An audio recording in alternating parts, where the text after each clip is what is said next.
Hey, I'm Ash. Welcome back to another episode of This Week at Skye.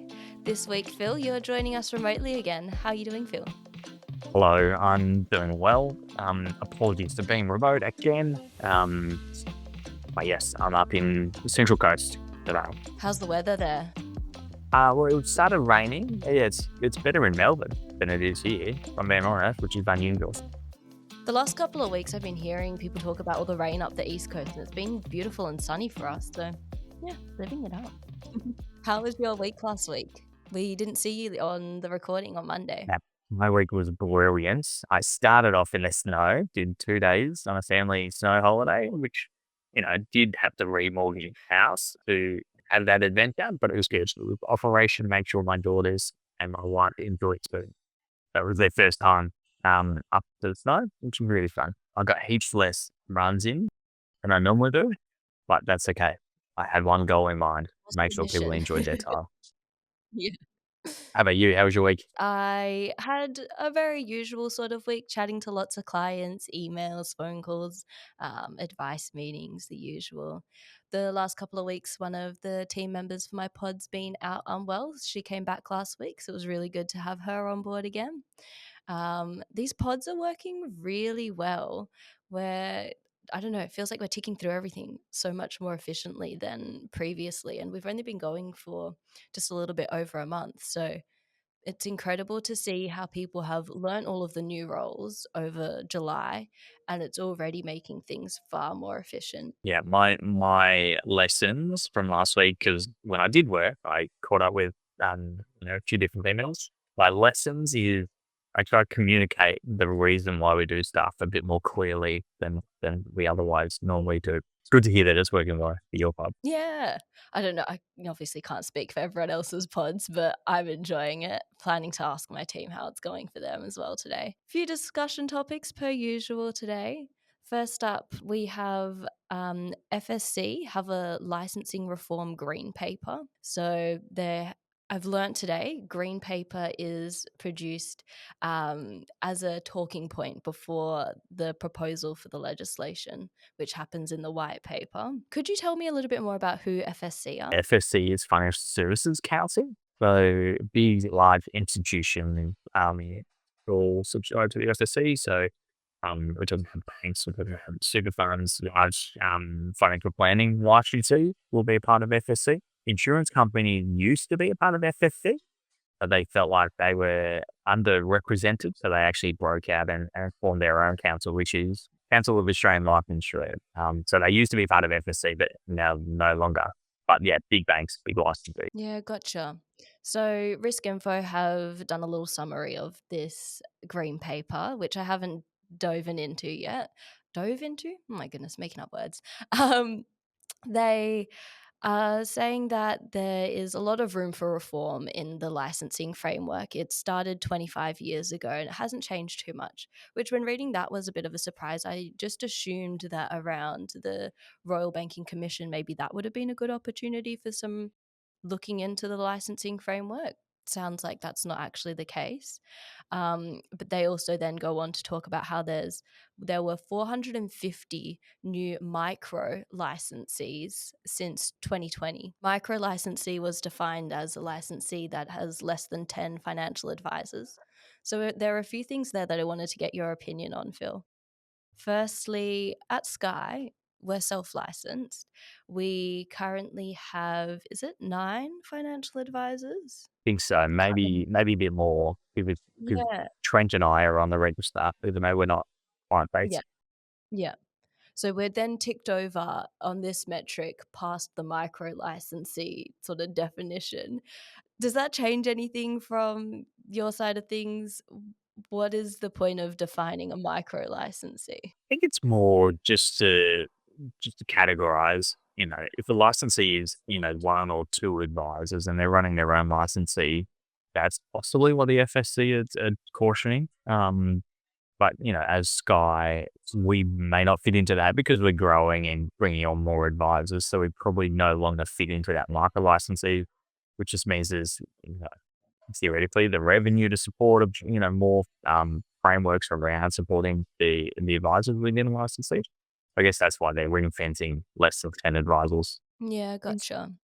The main thing that they're talking about this in this paper is that there's a lot of industry fragmentation, varied financial requirements in terms of all of the costs, the professional indemnity, insurance coverage, CSLR costs, with only so many resources for the regulator to be better, to be managing the risk. One of the things that they seem to be calling out is there is a gap and a risk for more inappropriate regulation with there being so many licensees. It sounds like that seems to be the main goal of this discussion paper. What are your thoughts? I mean, I got a spicy take, actually. So my spicy take is the Financial Services Council is supported by big banks, big financial institutions, big licensees, and those licensees are losing a lot of their advisors to self-license models. So it is a little bit conflicted, and I'll go as far as to say it's completely conflicted. And it's also rewriting history.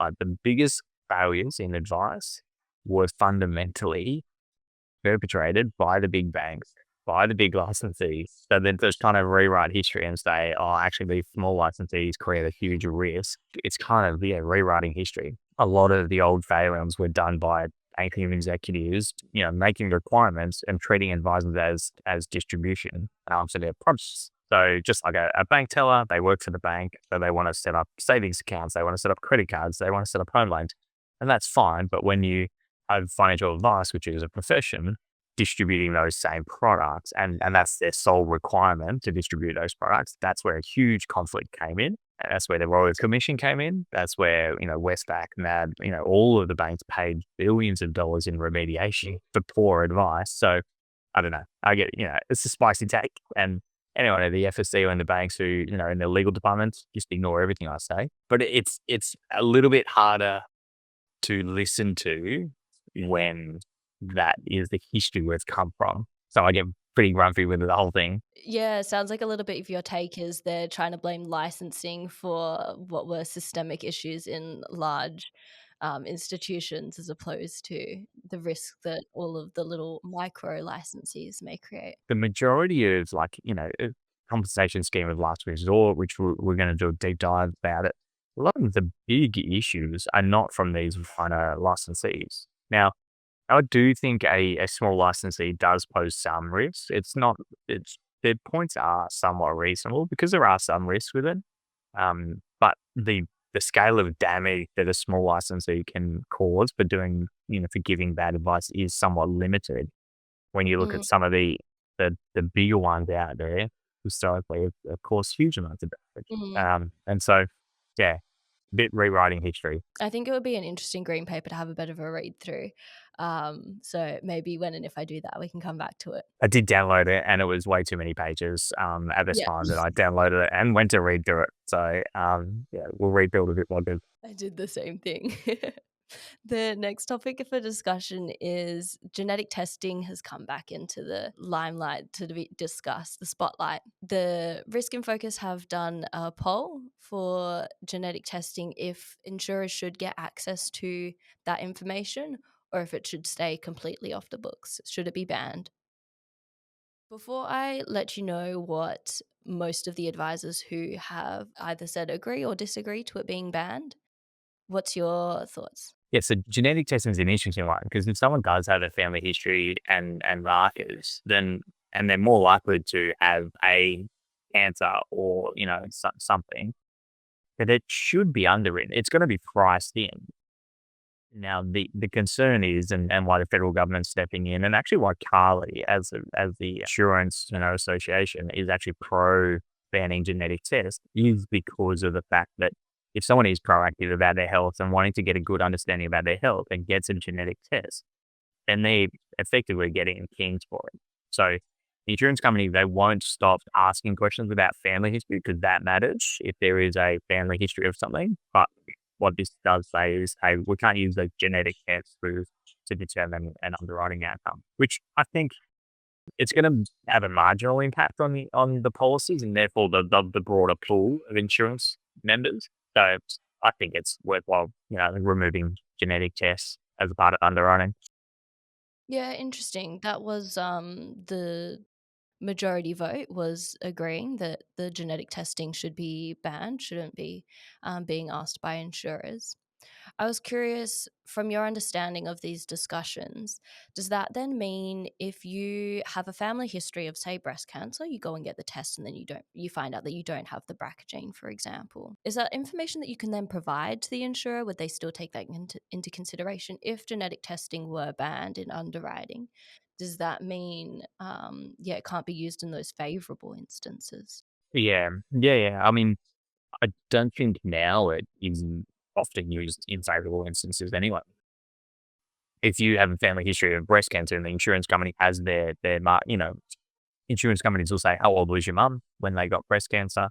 And if they're below 40, almost everyone will put an exclusion of breast cancer.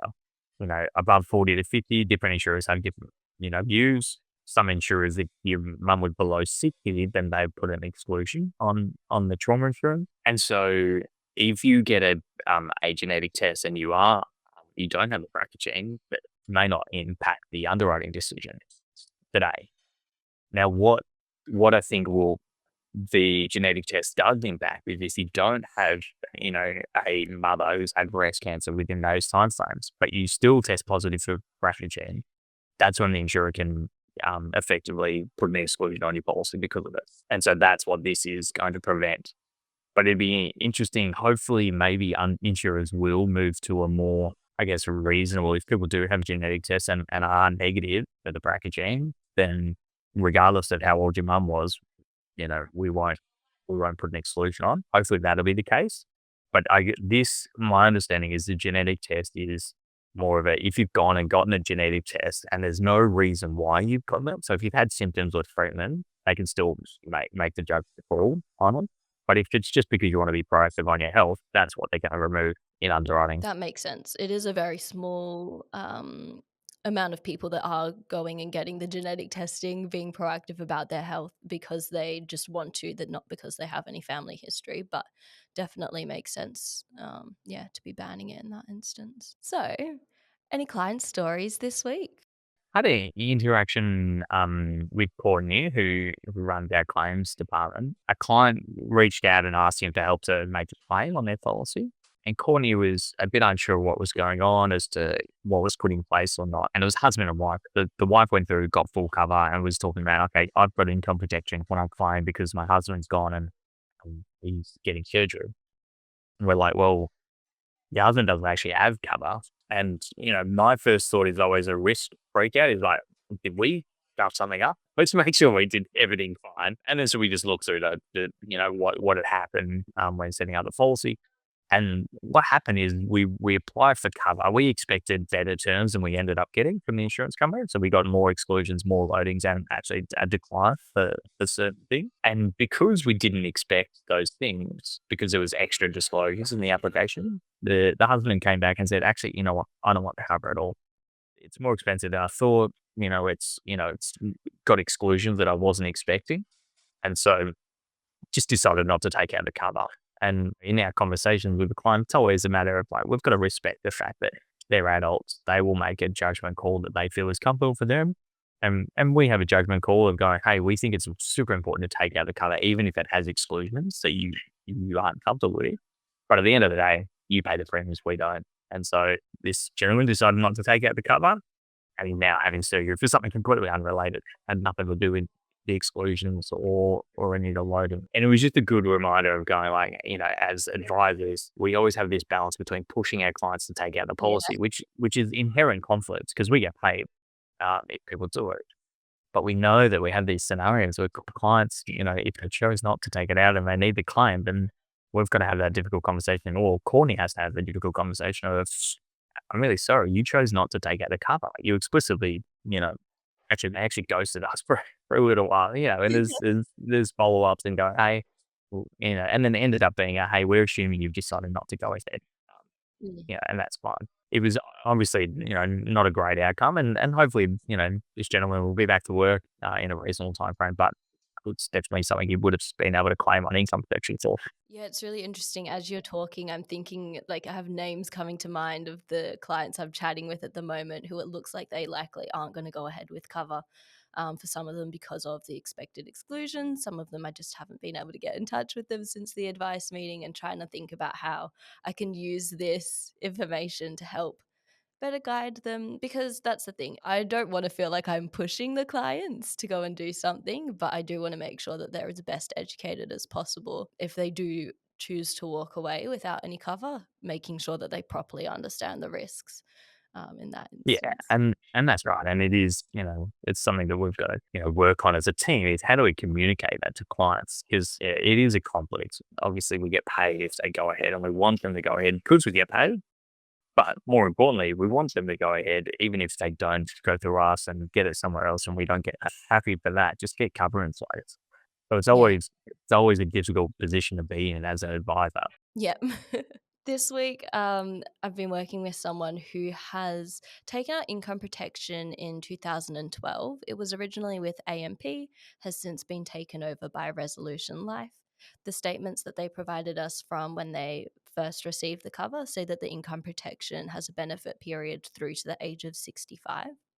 And so, as part of our process, we then contact Resolution Life and we say, hey, these are the changes we want to make to this person's cover. Can we please get a quote for what that would look like? So then we can then present that to the client in our advice meeting. When we received the alteration quote back from Resolution Life, it's come back showing that the income protection benefit period is just to age 60 instead of to age 65. So, somewhere along the way, something is either changed or there's something wrong in Resolution Life's what's it called, a system software. So doing some investigation into that one this week. It's the moral of the story there is it's good to use an advisor, because we can then go notice these things and follow up and chase and chat with Resolution Life to get a better understanding of what has happened, if it is a technology glitch, or if there was a product change, and how to best communicate that with the client. Or if you want to do it yourself, just be very diligent and making sure that everything is as it sort of is. And because Absolutely. you don't want to go to claim on this, and Mm. the claim teams are just going to look till age 60 and not bat an eyelid, and then you know then you've got to then fight and argue and get all these evidence as to why it's not age 60, and especially with like this Resolution Life, it went from A&P sold to Resolution Life, and now they've sold it. Well, they're about to execute a sale again to MLC. So it's like, oh, sorry, Ascender, whatever their names are these days. Assuming this client goes and claims, I only had this policy for what less than 15 years and had two, three different owners. Agree. Mm. And so, yeah, it's super important to either do your own due diligence, which no one's got time for, No. or engage an advisor. And it's definitely not at claim time that you'd wanna be finding out that information as well, and then having to go and try and work it all out. There's enough going on. If you're claiming, for any particular reason, there's a lot going on in your life, so that's not what the time that you wanna add even more paperwork or questioning. So, what have you got coming up this week? I'm up in Newcastle, so hanging out with Glenn James and gonna probably do a podcast recording with him and just meeting a few referral partners up here. So Martin McGrath from Financial Edge Group, having breakfast with him, and then Rach Groom from the Sphere Home Loans, and I join their team meeting tomorrow morning. So unfortunately, I'm up here for a funeral, but being able to back on some meetings that I do come up to Newcastle every so often. But Glenn James has generously offered me his car for the 2 days, and which is nice. And then I'll be back in the office Wednesday, which is when Amy is in town. We'll probably run our associates and our interns, and so she's coming to town. What are we doing? We're doing some PD sessions in the office. Yeah, it's going to be a really full office from Wednesday to Friday with Amy here. All the associates coming in, and then to make the most of it, we'll have a bit of a team bonding, go out for trivia on Wednesday night. That'll be fun. I think the goal is to have a couple at least tables so we can have Skye against Skye, see which table comes out on top. Ruby was talking about this the other day. We had a question. What's your go to genre for trivia? Good vibes. I have, trivia night at hockey team, and one of the girls goes, "My specialty is bringing the snacks," and I'm like, "I'm just there as the hype girl." That Poor sort of crew. knowledge is not the random knowledge that I have in my head. There's plenty of random facts in here. They just never come up at trivia.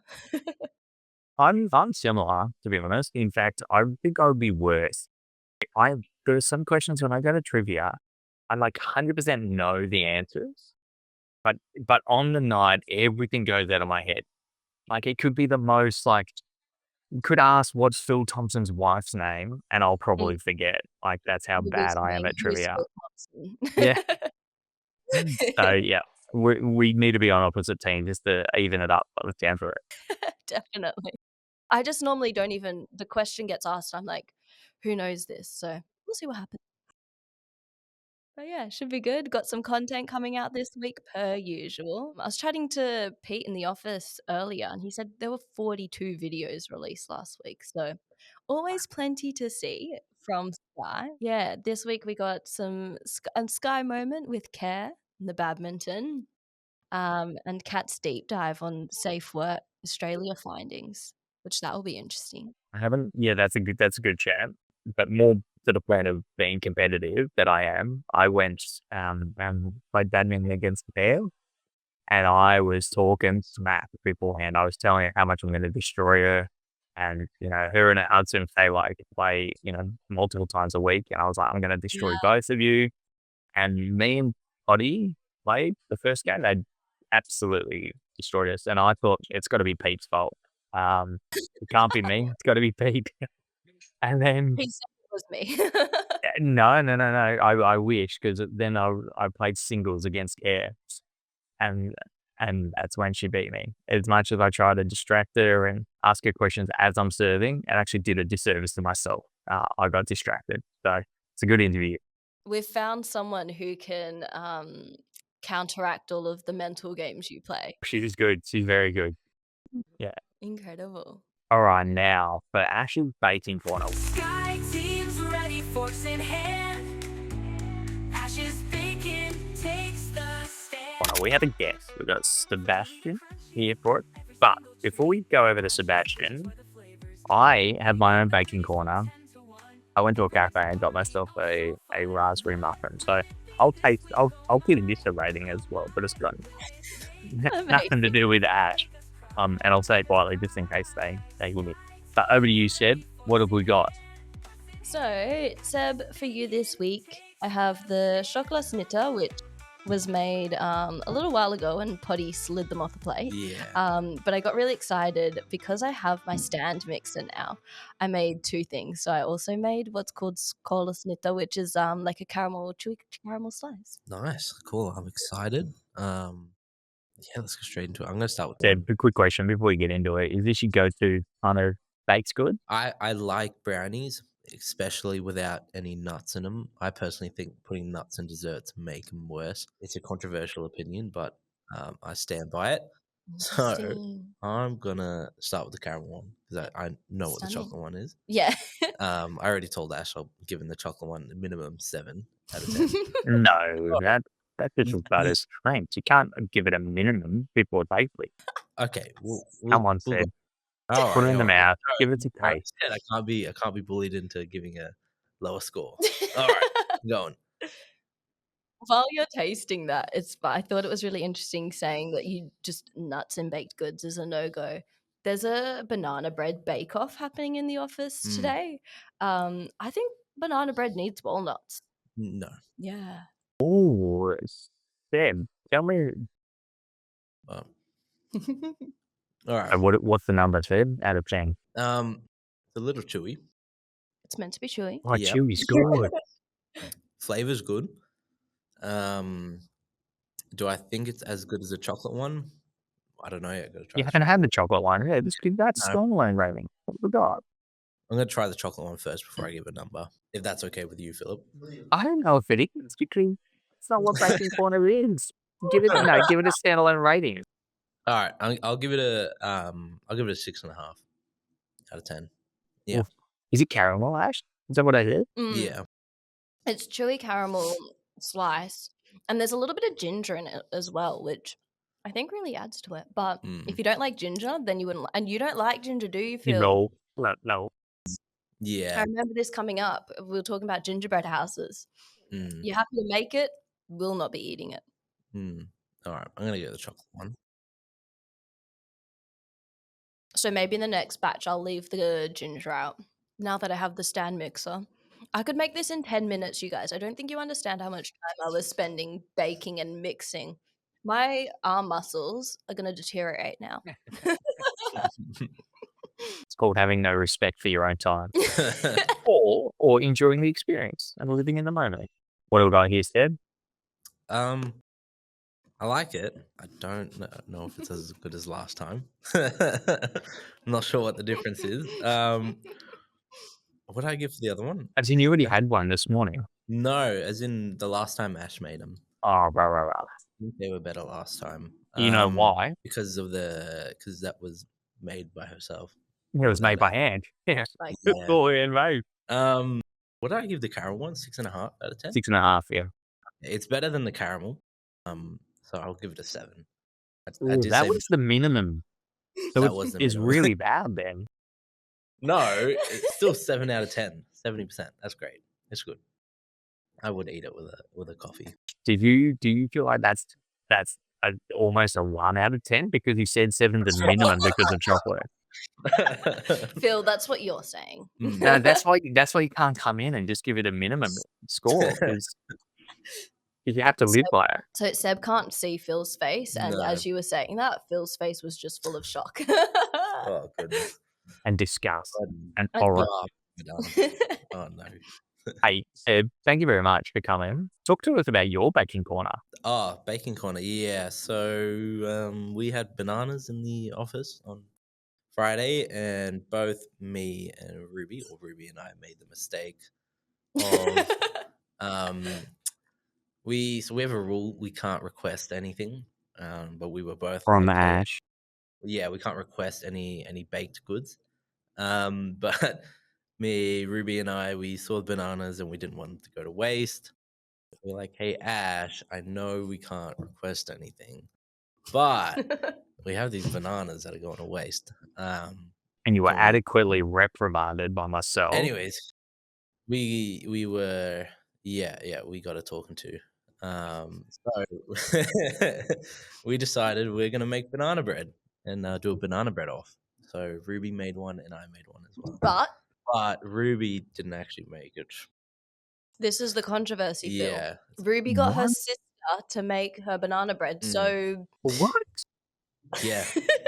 I made it. And you know what? I forgot to make it. I remembered at about 8 o'clock last night and I still made it Well done. at about 10. Great. So, What you need to do. You make Yep. a mistake, you do the crime, you pay the wait, time. do the crime, pay the time. Yeah, that's what you did. I've done my time. And Ruby Ruby hasn't did the crime, and she hasn't done the time yet. mhm, yeah, And have we gotten a vote yet in the office? No, we nothing's haven't been tried it tasted yet. Yeah. Oh, okay. All right. Looking forward to guest appearance on Ash's Bacon Corner. Exactly. Now, Yeah. you're going to rate them as well, Ash. This is the opportunity for you to rate people. Of course. I'll come up with my own rating system. It'll be a fun time. I don't want to hear about minimums and maximums. None of that junk. It is a 7. Give it a 4. All right, Sebastian, thank you very much for joining us for Ash's Bacon Corner. Thank you. Thanks for another great episode of This Week at Skye. If you enjoyed this one, there will be a playlist up on the screen so you can find the next one to have a watch of. See you next time. Bye.